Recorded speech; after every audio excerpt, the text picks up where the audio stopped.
En este segundo videotutorial vamos a hacer un ejercicio utilizando programación orientada a objetos. Entonces tengo aquí mi clase que se llama promedio y que tiene sus atributos, sus características, que serían estas 5 variables. Además, tiene su método que es la acción de sacar el promedio.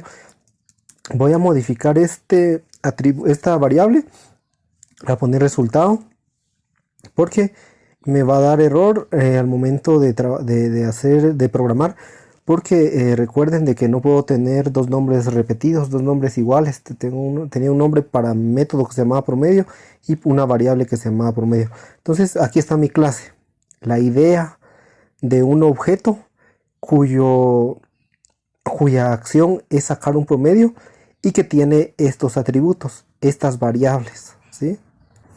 Me voy a pasar al IDLE de Python y voy a programarlo. Entonces, para trabajar programación orientada a objetos podemos seguir usando diagramas de flujo para hacer las funciones, ¿sí? Pero previo a esto hay que ver el programa como una clase primero, una idea con sus atributos y con sus métodos. Habiendo hecho esto, entonces yo ya puedo hacer los diagramas de flujo de los métodos, es decir, de las funciones. Entonces voy a crear mi clase y para crear una clase escribe la palabra class, ¿sí? Para crear la clase, mi clase se llama promediar, entonces escribo class promediar y se escriben 2 puntos, ¿sí? Esta es la sintaxis de una clase. Se escribe la palabra class, el nombre de la clase y 2 puntos. Después, al presionar enter nos deja una sangría. Esta sangría significa que todo el código que yo escriba dejando esta sangría va a pertenecer a esta clase, ¿sí? Bueno, entonces le voy a poner ahorita las acciones que va a realizar, es decir, las funciones. Y va a realizar la función promedio. Entonces escribo def, ¿verdad? Porque es una función promedio. Abro y cierro paréntesis. Y a diferencia de la programación funcional, en la programación orientada a objetos se usa la palabra self, ¿sí? Siempre las funciones llevan la palabra self. Vamos a profundizar en el uso de self en algún otro video tutorial. Lo que hay que saber ahorita es que todas las funciones se les agrega la palabra self. Entonces tengo mi función self, mi método, y este método lo que va a hacer es de que resultado va a ser igual al promedio, ¿verdad? Tengo que hacer la operación, es decir, tengo que hacer número 1, todo esto dividido 4. Estas variables yo las voy a usar más adelante. Sin embargo, aquí me va a dar un error porque no las he creado. Es decir, estoy sumando número más número. Bueno, voy a sumar número 1 más número 2 y así sucesivamente. Pero estas variables no existen. Entonces lo que tengo que hacer es los puedo pasar aquí. Es decir, puedo en la función promedio, en el método, puedo hacer que a través del método reciba los valores. Es decir, podría agregar aquí número 1, número 2, número 3 y número 4. Entonces ahí ya no me va a dar error, porque cuando yo invoque esta función voy a pasar los valores que se van a guardar en estas variables. Entonces aquí ya está hecha la operación. Ahora voy a hacer que me devuelva el resultado. Puedo hacer que me imprima el resultado. Vamos a trabajarlo así, print, y ya está. Entonces mi clase ya estaría terminada. Tengo la idea de un objeto cuya acción va a ser promediar estos 4 números y mostrar un resultado. Ahora salgo de la clase.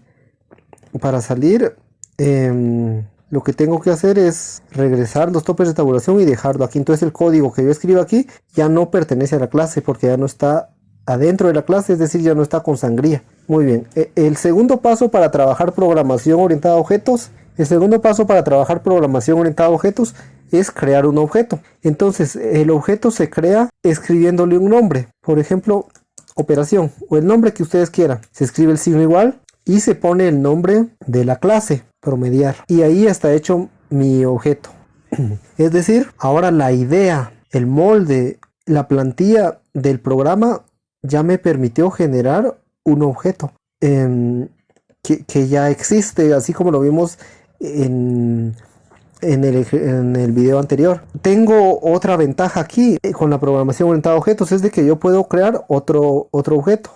Por ejemplo, operación 2 es igual a promediar. Y ya tengo dos objetos. Podría dar operación 3 es igual a promediar. Y así podría seguir creando la cantidad de objetos que yo quiera a partir de esta plantilla, a partir de esta idea. Entonces, probablemente ahorita no le encuentren mucho sentido, pero imagínense que ustedes están haciendo un juego y hacen una clase enemigo, una idea de un enemigo que tiene todas sus funciones y sus atributos. Por ejemplo, que el enemigo dispara, que el enemigo corre o qué sé yo. Y solo crean una vez esta clase, la clase enemigo, y después que pueden crear miles de objetos enemigos. Entonces esa es una de las ventajas de la programación orientada a objetos, que nos permite reutilizar de esta manera el código. Muy bien, entonces ahora lo que tengo que hacer es pedirle a la persona que ingrese 4 números y voy a guardar esos números dentro de los atributos que serían número 1, número 2, número 3 y número 4, ¿verdad? Aquí se me fue la O, pero es número 4. Entonces, para eso yo tengo que crear variables, estas variables que tengo en mi clase, pero no puedo solo poner así número 1 igual a int input. Porque no voy a poder ingresar este valor, lo que el usuario ingresó no lo voy a poder meter aquí. Entonces, para que sea un atributo de la clase promedio, yo tengo que poner el nombre de mi objeto. Mi objeto se llama operación punto número 1. Entonces, ahora sí, yo ya estoy guardando cada número que el usuario ingresó dentro de mi objeto operación mediante una variable. Tendría que repetir esto 4 veces, es decir, tendría que hacerlo así. Y entonces ya mediante el atributo número 1, número 2, número 3 y número 4, yo estoy guardando los 4 valores que el usuario ingresó. Y ahora, para que se realice la acción de promediar, yo tengo que invocar a la función promedio. Entonces lo hago mediante mi objeto, que sería operación punto, con la sintaxis del punto se llaman a las funciones, y invoco mi función promedio, ¿sí? Y le paso estos valores, pero sería así, operación punto número 1, coma, y le paso todos los demás valores, los 4 valores, y eso sería todo. Entonces, repasando este ejercicio, estamos haciendo un programa que nos va a pedir 4 números, nos va a sacar el promedio de esos 4 números y nos va a mostrar el resultado. Pero vamos a usar programación orientada a objetos. Por lo tanto, tenemos que crear por lo menos una clase, podemos crear varias clases y por lo menos un objeto. También podemos crear varios objetos. Tengo mi clase aquí, las clases se crean escribiendo la palabra class, después el nombre y tiene aquí su función. En su función yo le estoy pasando los 4 valores que va a operar. Entonces le paso estos números, realiza la operación, el promedio, y muestra el resultado. Esta sería mi clase. Luego, afuera de la clase yo creo un objeto, mi objeto operación, que es un objeto de la clase promediar, que es esta. Y digo, ingrese 4 números a la persona y luego guardo esos 4 números dentro de cada uno de los atributos que aquí los tenemos. Y después invoco a la acción de promedio para que me haga la operación. Y le paso los 4 valores que ya están guardados, ¿sí? Si ejecuto mi programa, me va a pedir que lo guarde, ¿verdad? Entonces lo voy a guardar aquí. Y entonces me dice ingrese 4 números. Y me dice el resultado es 4, ¿sí? Funciona. Entonces, la ventaja que tenemos aquí en programación orientada a objetos es de que comenzamos a ver ya al programa como algo del mundo real, como algo que existe, como ver un sombrero, como ver un vaso, como ver un marcador que tiene atributos y realiza acciones. Espero que haya quedado claro. Si tienen consultas, yo habilité un foro que se llama Dudas. Entonces entren al foro Dudas y ahí puedo resolver dudas.